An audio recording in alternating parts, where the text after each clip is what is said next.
बड़े आभारी हैं कि उन्होंने मुझे यह काम करने का अग्रगामी का दायित्व दिया। और बहुत आभारी हूँ पूज्य गुरुदेव आचार्य महासमुद्र जी की, जिन्होंने दिल्ली जैसा शहर हमें काम करने के लिए दिया। भारत की राजधानी में काम करने का आनंद अलग ही आया। और यहाँ के जो कार्यक्रम और प्रोग्राम हुए वो अपने आप में यूनिक कहे जा सकते हैं। चाहे वो विज्ञान भवन हो, चाहे वो भारत मंडपम हो, प्रधानमंत्री जी का कार्यक्रम, पार्लियामेंट का कार्यक्रम, बीजेपी मुख्यालय का कार्यक्रम, ये कार्यक्रम अपने आप में संघ की भावना करने वाले हैं। और ये सारा श्रेय गुरु चरणों को समर्पित कर रहे हैं। अब आप लोगों से मैं ये कहना चाह रही हूँ कि हमारा सौभाग्य है कि तेरा पंथ जैसा अनुशासित धर्म संघ मिला है।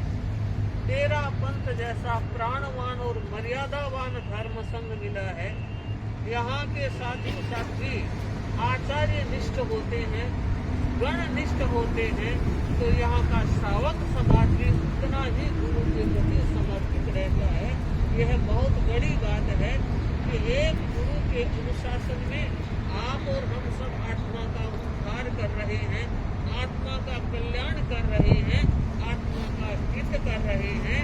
और यही आत्मा का कल्याण और हित आज और कल दोनों दिन हमें लाभ देने वाला है। जरूरत है हम अतीत के गौरव को भी सुरक्षित रखें, भविष्य को समुज्ज्वल बनाने की कल्पनाएं भी करें, मगर कहना चाहती हूँ वर्तमान में जागरूक। अतीत और भविष्य ये दोनों दो छोर हैं, एक निकल गया है, एक आने वाला है। निकल गया वो हमारे हाथ से चला गया है, उसमें अच्छा हुआ उसके लिए बड़ी प्रसन्नता है। और कहीं लग रहा है अच्छा नहीं हुआ तो आगे अच्छा करने का सोचे, भविष्य अच्छा रहे। लेकिन अतीत और भविष्य के बीच में जो खड़ा है वो वर्तमान है। और वर्तमान जितना अच्छा होगा भविष्य उतना ही अच्छा होगा। और अतीत का कोई कालापन है वो भी साफ हो सकता है। तो मैं कहना चाहूंगी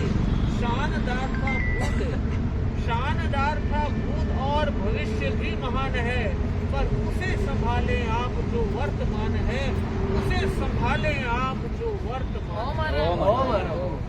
वर्तमान को समझना है, वर्तमान का सार्थक उपयोग करना है। और जो व्यक्ति वर्तमान का सार्थक उपयोग कर लेता है वह अपने भविष्य को भी समुज्ज्वल बना लेता है। माना हमारा धर्म संघ संगठित है, मर्यादित है, प्राणवान है और उसमें एक एक श्रावक और श्राविका का बड़ा योगदान रहा है। और इसी तरह से हम ये चाहते हैं कि हमारी जो नवोदित सभा है और दिल्ली एनसीआर की सबसे नई और सबसे कम उम्र की सभा है, जरूरत थी, वर्षों के बाद जरूरत पूरी हुई।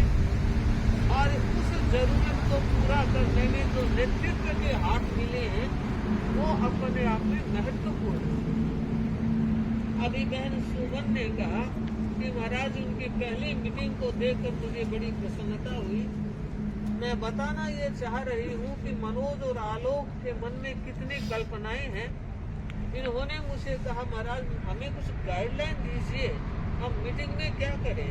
उनका और काम तो आप सब जानते हो, मुझे बताने की जरूरत नहीं, लेकिन मंथली एक सामायिक कार्यक्रम रखो। 13 आती है और 13 का दिन हमारे लिए परम पवित्र दिन है, क्योंकि 13 को ही हमारे आचार्य भिक्षु जन्मे थे और 13 को ही उन्होंने संसार को संघ को अलविदा कहा था। तो 13 का दिन हमारे लिए महत्वपूर्ण है। और 13 की संख्या वैसे भी 13 पंथ के लिए बड़ी शुभ संख्या है। कहीं अगर आप गए हो तेलवा में और अगर देखा हो अंधेरी ओरी को, वहाँ 13 झरोखे हैं। बताया गया था कि पूरे केलवा में पहली बार जब आचार्य भिक्षु पधारे 12 जगह उनको स्थान नहीं मिला और 13वीं जगह अंधेरी ओरी मिली थी। और मुझे लगता है सच में ही 13 की संख्या हमारे लिए बड़ी शुभ संख्या है। इस शुभता का हमें विकास करना है। और आप इस बात को जानते हैं कि 13 पंथ में आचार्य तुलसी की एक महत्वपूर्ण देन है ज्ञानशाला। और ज्ञानशाला का दायित्व स्थानीय सभाओं के मार्गदर्शन में, व्यवस्थाओं में चलता है। महिलाएं प्रशिक्षण देती है, लेकिन सभा की एक बहुत बड़ी उत्तरदायित्व की एक परंपरा निभानी चाहिए कि हमारे ज्ञानशाला के ज्ञानार्थी जुड़े। वो जहाँ भी, वैसे तो पन्नालाल जी का घर ज्ञानशाला के लिए उपयुक्त है, लेकिन फिर भी घर घर है, भवन भवन होता है। तो आज मैं ये कहना चाहूंगी, आप बड़े लोग भी बैठे हैं और आप टाबर लोग भी बैठे हैं, दोनों का अच्छा समन्वय लग रहा है। तो इस कार्यक्रम को गति देनी चाहिए ताकि हमारी महिलाएं भी वहां बैठकर सामूहिक कर सके, महिला मंडल की एक्टिविटीज को वो आगे बढ़ा सके, ज्ञानशाला निरंतर संचालित हो सके। और साथ ही साथ हमारी युवा जो टीम है वो भी उस क्रम में अब जुड़ने का प्रयास करें। और सक्षमता की दृष्टि से हम देखें तो कीर्ति नगर बहुत सक्षम क्षेत्र है। ऐसे लोग बैठे हैं जो 5-10 नहीं 1-2 भी इस काम को कर सकने वाले हैं। इसलिए जरूरत है सब कंधे से कंधा मिले, समाज के कामों में आगे बढ़ने का प्रयास हो। ऐसी हमारी विशेष भावना है। क्योंकि सामने गुरुदेव का पदार्पण है तो आपके पास अभी 2 साल का समय, 25 और 26, 2 साल का समय एक व्यक्ति के लिए कितने बड़े काम के लिए पर्याप्त समय होता है। तो अब आप इस और भी गति करने का प्रयास करें और कुछ मील के पत्थर बन जाए। अगर कुछ व्यक्ति मील के पत्थर बन जाते हैं तो झंडा लहराने में देर नहीं लगेगी। उसको नींव मजबूत होगी तो महल अपने आप खड़ा हो जाएगा। तो हमारे युवा साथी इस ओर भी ध्यान दें। और जो निरंतर माला सामायिक नहीं करते हैं वो एक संकल्प जरूर करें कि कम से कम 13 मिनट हमारा निरंतर जप होना चाहिए। उसमें 7-8 मिनट नवकार मंत्र का जप ले लो, 4-5 मिनट ओम भिक्षु ओम श्री महासमण नमः अपने गुरु का और अपने देव का मंत्र जप होना चाहिए। इससे हमारे भीतर की एनर्जी बढ़ती है। आप लोग जो खड़े हैं उन्हें भी मैं कहना चाहूंगी कि आप किसी भगवान को माने, किसी देव को माने, कहीं भी पूजा करें, लेकिन सबसे बड़ी पूजा होती है अपने दायित्व के प्रति नैतिक रहना और जागरूक रहना और विश्वास हासिल करना। यह मनुष्यता का बहुत ऊंचा गुण है। इस गुण का विकास करते हुए कुछ चाहे राम हो, रहीम हो, श्याम हो, घनश्याम हो, थोड़ी देर भजन जाप जरूर होना चाहिए।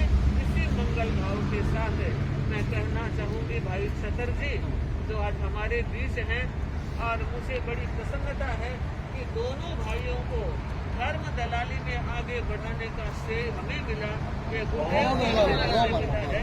और देखिए पिछले कितने 50 वर्षों से ऊपर समय होगा सामायिक नहीं की होगी और अब निरंतर सामायिक कर रहे हैं। बहुत बड़ी बात है। बेटा गौरव भी रोज सामायिक कर रहा है, ये बड़ी बात है। तो हम चाहते हैं कि इसी तरह हर परिवार में धर्म ध्यान का वातावरण बना रहे। आलोक के साथ अभय को देख कर भी अच्छी प्रसन्नता हो रही है कि 3 भाइयों में से 2 भाई आए हैं तो मेजोरिटी बलवान बन गई है। इसी तरह आपके घर परिवार में हमारे शालीमार बाग के राजबाला और कमल जी ये रोजाना प्राय व्याख्यान सुनने वाले पीतमपुरा के श्रावक हैं। तो इसी तरह धर्म भाव बढ़ता रहे। राजेंद्र जी रोज वाले श्रावक हैं, पुष्पा को साथ लेकर आने वाले हैं। आज अकेले लग रहे हैं तो इधर खाली लग रहा है। इनकी धर्म पत्नी भी बहुत गले से कंधे साथ देती है। हमारा नातीला परिवार भी अभिषेक और भूमिका भी संसार पक्ष सबसे बड़े भाई के बेटे और बहुए हैं। तो मेरे भतीजे और भतीजे की बहू हो गए। वैशाली से रोज आ रहे हैं, रोज भजन सेवा कर रहे हैं। इसी तरह सेवा करते रहे इसी मंगल भाव के साथ। क्या अविद्यानामन्तस्तिमिरा मिहिरद्वीपनगिरे